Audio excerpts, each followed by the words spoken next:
The billionaire had everything: private jets, penthouses in 3 different countries, a staff of 47 people who never said no, and a reputation that made grown men tremble before they even entered his office.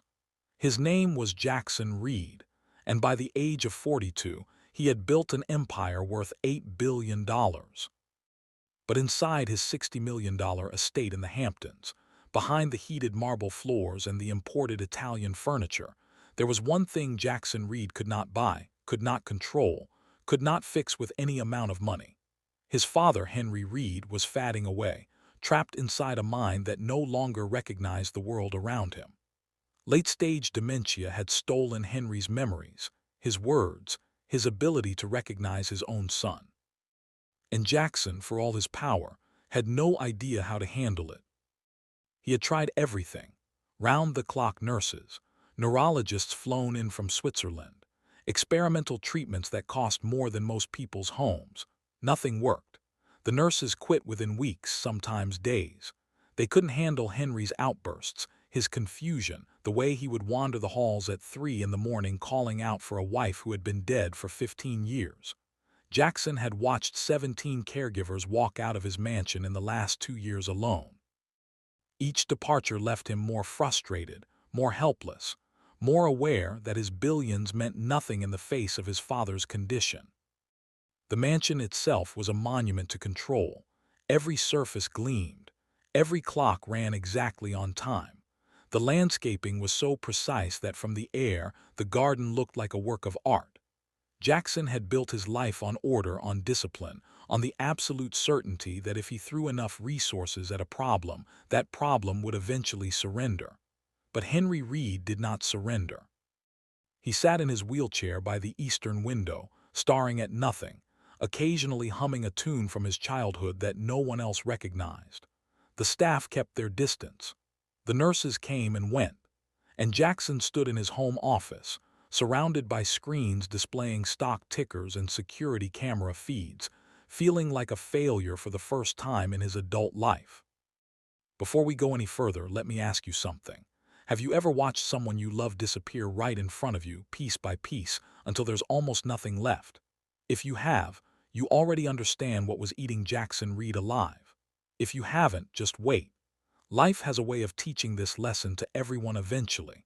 Drop a comment and let me know if you've ever been the one caring for someone who couldn't care for themselves, because this story isn't really about a billionaire. It's about what happens when all your power and money run into something they can't touch. Jackson made another call to the agency. This was his 3rd call in 2 months, and even he could hear the desperation creeping into his voice. The agency director, a patient woman named Margaret who had dealt with countless wealthy families, listened without judgment. Jackson demanded someone different this time, not a medical professional with a clipboard and a schedule, not a young nurse fresh out of school who would be terrified the first time his father screamed at 3 in the morning. He needed someone who understood silence, someone who could read the things Henry couldn't say. Margaret paused for a long moment, then told Jackson she had someone in mind, someone unusual, someone who didn't interview like the others. Her name was Elena Vasquez. She was 47 years old, had no medical degree, and had spent the last 12 years working with dementia patients in a small residential facility in upstate New York. She wasn't flashy. Her resume was 3 pages of practical experience with no fancy titles or certifications. But Margaret had placed Elena in 5 difficult cases over the years, and in every single one, the family had called back to thank her. Not because Elena had cured anyone. There was no cure for what Henry had, but because Elena had done something harder. She had made peace with the chaos. When Elena arrived at the mansion, Jackson almost dismissed her on sight. She drove an old Honda Civic that looked out of place next to his Mercedes Maybach. She wore simple clothes, dark pants, a gray sweater, no makeup, no jewelry. Her hair was pulled back in a practical ponytail. She didn't smile when she walked in. She didn't try to impress him with rehearsed answers or medical jargon. She just stood there, calm and steady, her eyes moving slowly around the foyer as if she was taking inventory of everything she saw. Jackson almost laughed. This was the person who was supposed to handle what 17 trained professionals could not. He interviewed her anyway, mostly out of obligation. He asked the same questions he had asked everyone else. What experience do you have with late-stage dementia? How do you handle aggressive outbursts? What's your protocol for wandering? Elena answered each question with simple honesty. She didn't have protocols, she said. Every patient was different. What worked for one person might terrify another. Her job wasn't to follow a script. Her job was to learn the person behind the disease. Jackson found himself annoyed by her answers. They were too vague, too soft, too unlike the precise strategies he used to run his companies. But Margaret had vouched for her, and Jackson was out of options. So he told Elena she could start the next morning. The first day, Elena did almost nothing. She sat in the same room as Henry, not trying to talk to him, not trying to feed him or bathe him or move him anywhere. She just sat, 10 feet away, reading a book, occasionally glancing up to watch his face, his hands, the way his breathing changed when the afternoon light shifted across the floor. Jackson watched from the security cameras, confused and impatient. This woman was getting paid $6,000 a week to sit and read. But something stopped him from firing her. Maybe it was the way his father stopped humming that day. Maybe it was the way Henry's eyes, usually darting and anxious, seemed to rest on Elena's quiet figure every few minutes. Jackson didn't know what was happening, but he decided to wait. The second day, Elena moved closer. She sat 6 feet from Henry instead of 10. Still no talking, still no touching. She brought a small wooden puzzle, one of those simple toddler toys where you fit shapes into corresponding holes, and she worked on it slowly, deliberately, making no sound except the soft click of wood against wood. Henry watched her hands. Jackson watched the camera feed from his office, his coffee growing cold in his hand, unable to look away from this strange experiment unfolding in his own home. By the fourth day, Elena had moved her chair next to Henry's wheelchair. She still didn't force conversation, but she started talking softly. Not to him exactly, more like talking to the air between them. She described the weather. She described the birds she saw through the window. She described the puzzle pieces she was fitting together, her voice steady and low, never demanding a response, never reacting with frustration when none came. Henry didn't answer. He rarely answered anyone. But on the fourth day, something shifted. His hand, which usually lay motionless on the armrest of his wheelchair, turned slightly toward Elena. Not reaching for her, just turning. As if his body remembered something his mind had forgotten, that human beings were not meant to be alone. Jackson saw this on the camera and felt something crack open inside his chest. He didn't know what to call it. Guilt, maybe, or grief, or the simple, crushing recognition that he had spent years hearing people to do what he should have been doing himself. He pushed the feeling away, the way he always did, burying it under the next email, the next phone call, the next deal. But the feeling didn't disappear. It stayed there under his ribs, growing heavier with each passing day. The first real breakthrough came on day 8. Elena was feeding Henry his lunch, something she had started doing on day 6 after noticing that he responded better to her slow, unhurried rhythm than to the rushed efficiency of the previous nurses. She held the spoon steady, waiting for him to open his mouth in his own time. No pressure, no hurry, just patience. Henry ate half his soup, which was more than he had eaten in weeks. Then, for no reason Elena could identify, he started crying. Not loudly. Just tears streaming silently down his weathered cheeks, his mouth trembling, his eyes fixed on something Elena couldn't see. Most people would have panicked. Most nurses would have called for help or tried to calm him down or done something, anything, to make the crying stop. Elena did none of those things. She set down the spoon, took Henry's hand very gently, and waited.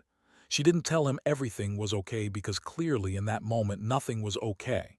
She didn't try to distract him or medicate him or talk him out of his feelings. She just stayed, her hand on his, her presence steady and unafraid. After 3 minutes, the crying stopped as suddenly as it had started.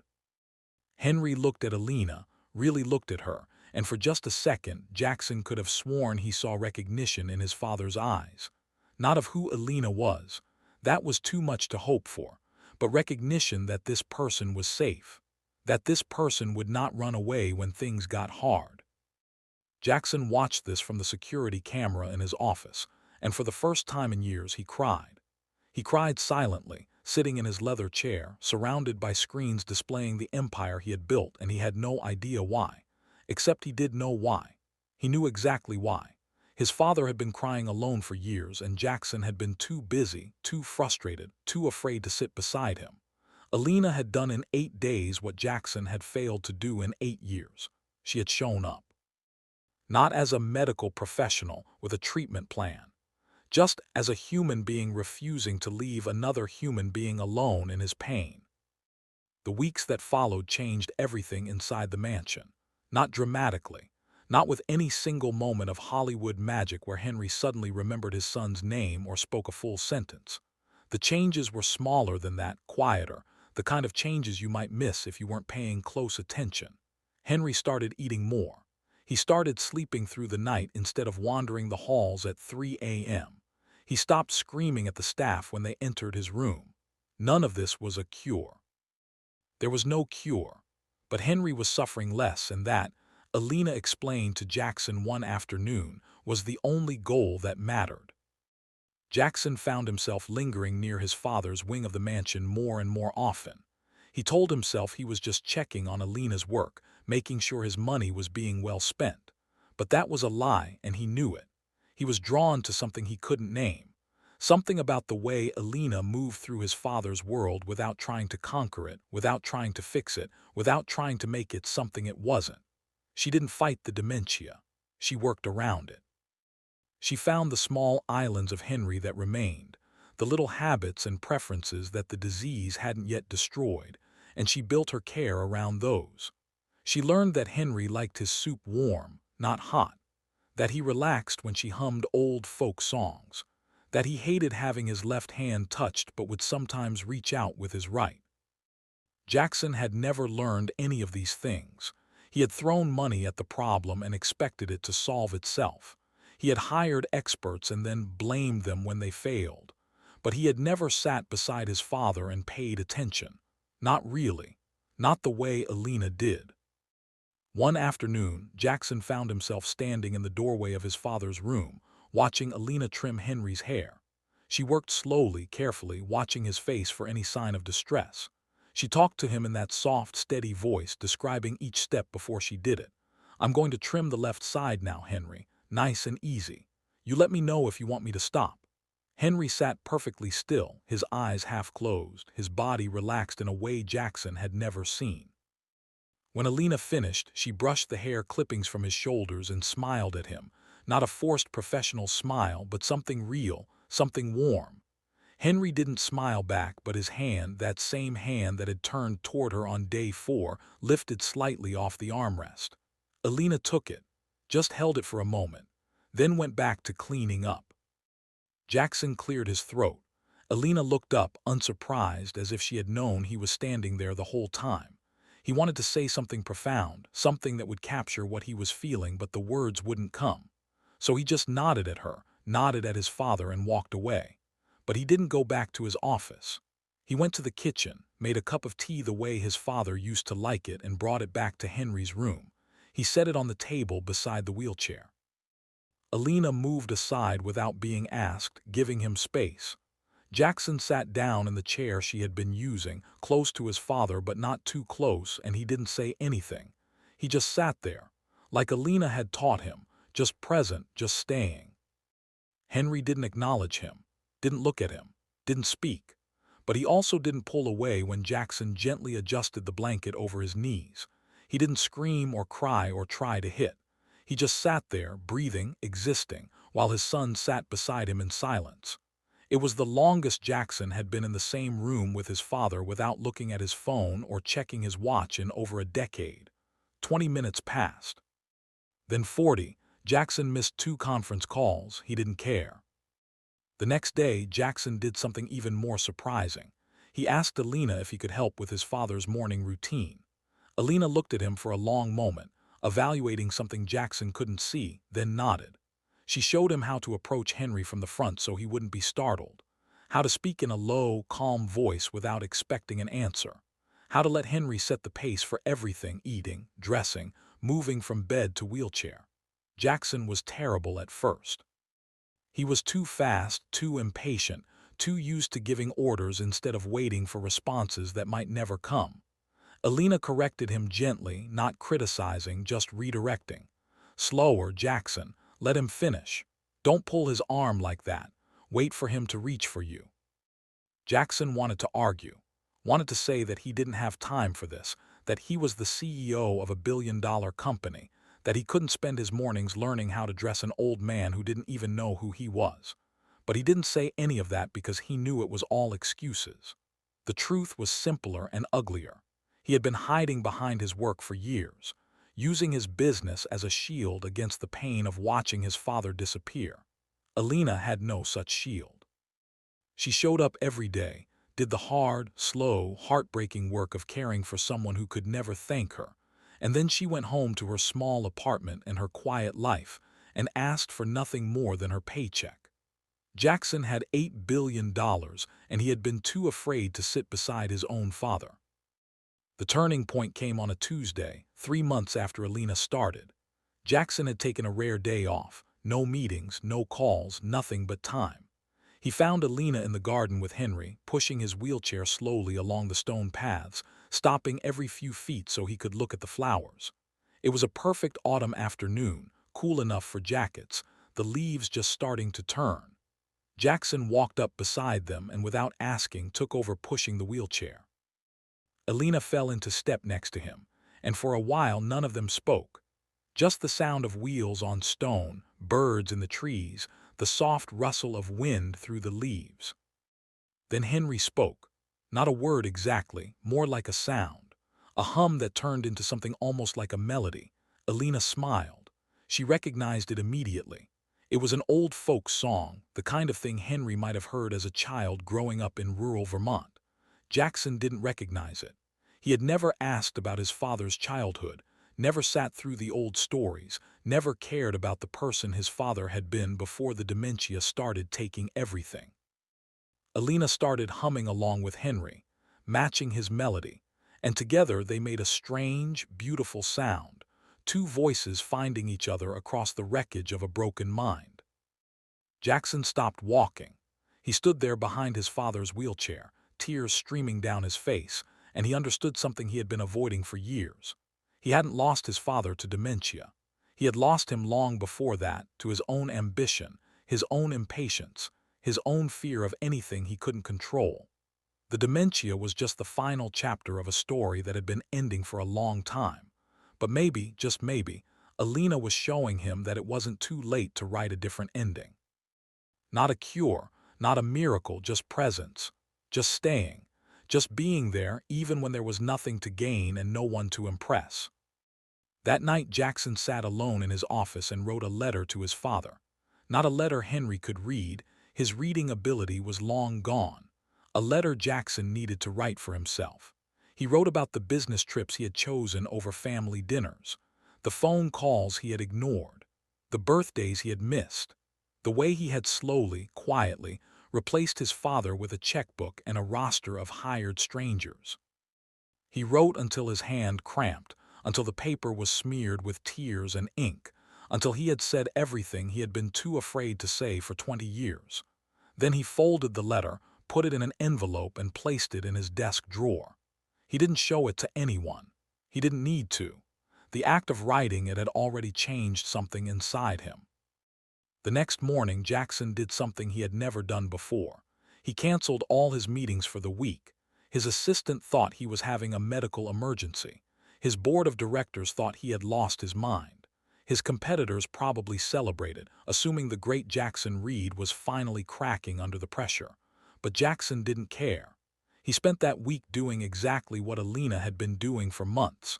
He sat with his father. He learned his rhythms. He discovered that Henry liked the window open, even when it was cold.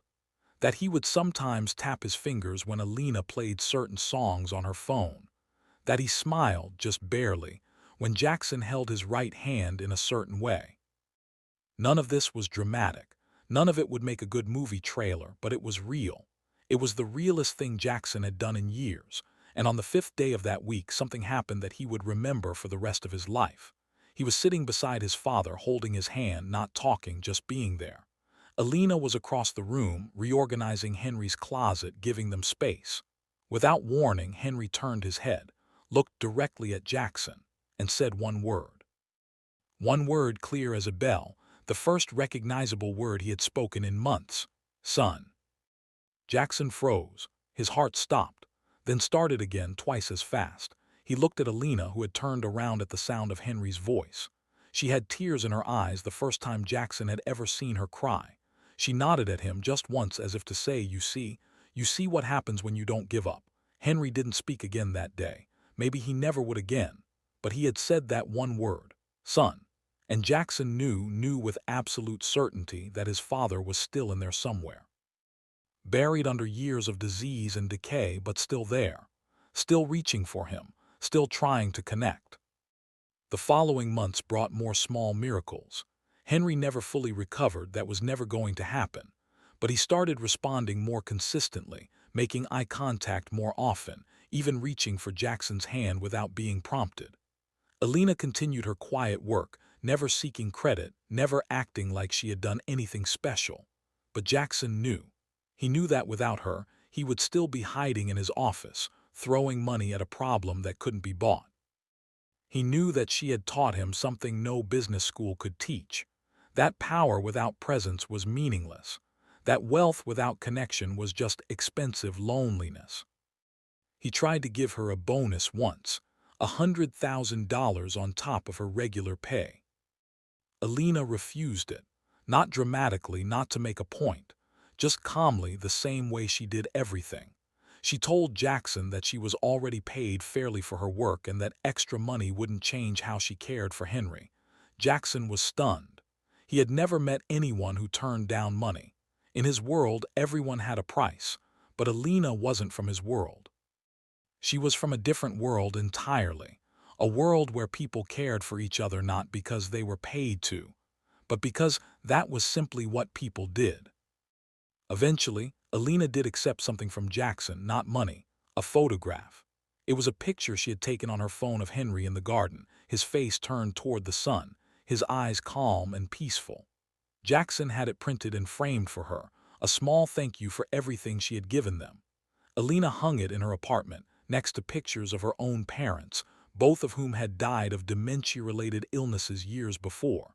She never told Jackson that part of her story. She didn't need to.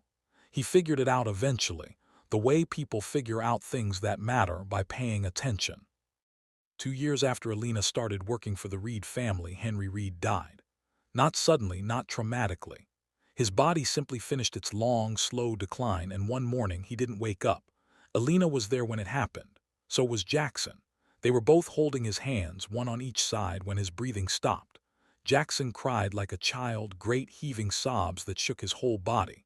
Elena cried too, quietly, her tears falling onto Henry's blanket. Neither of them spoke for a long time. There was nothing to say.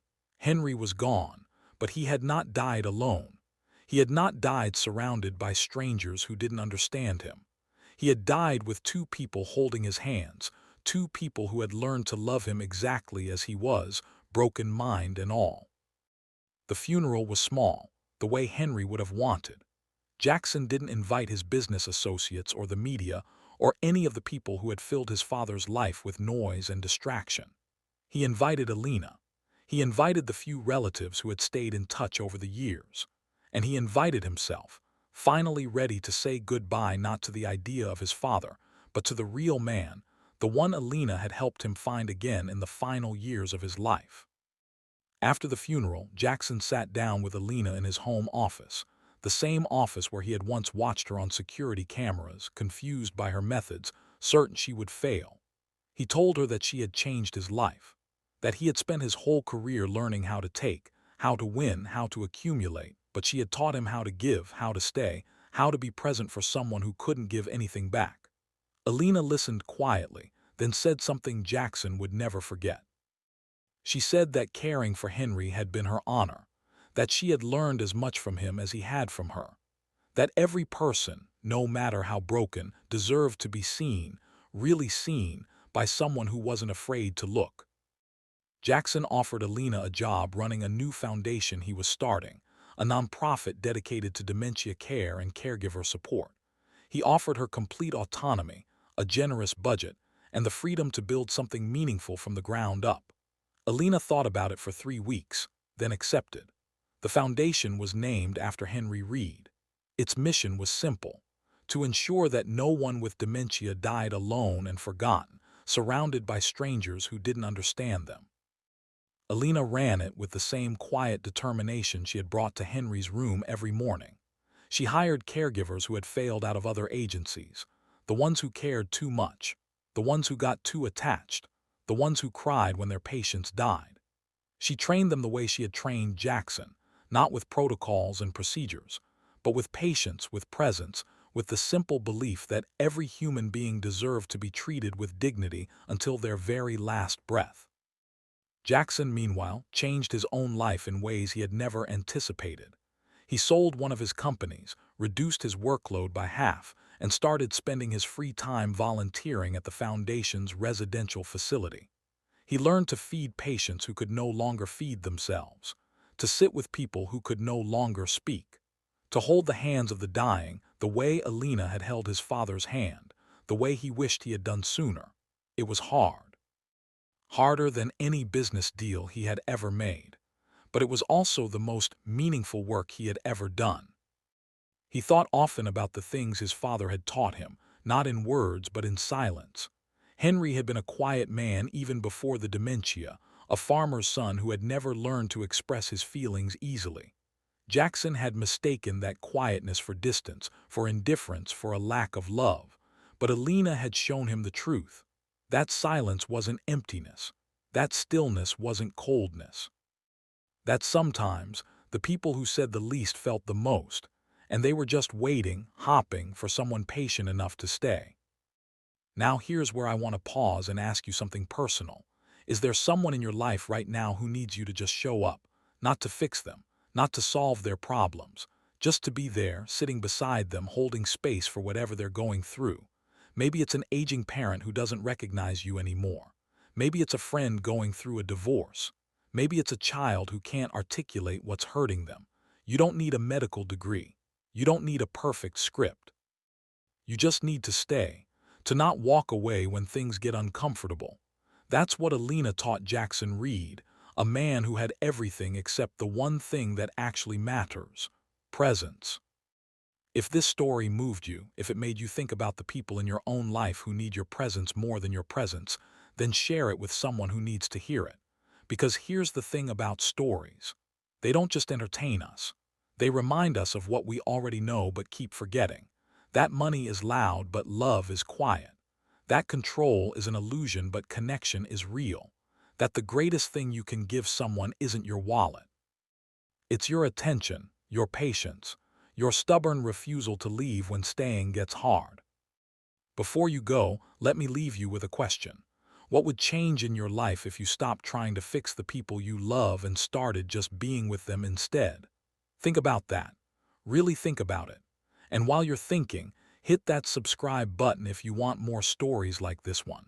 Stories that don't just pass the time but actually change the way you see the world. Because I've got another one coming next week, about a woman who lost everything and found something she never expected in the last place she thought to look. It's going to hit you right in the chest. I promise. But for now, go be present for someone who needs you. That's the only script that really matters.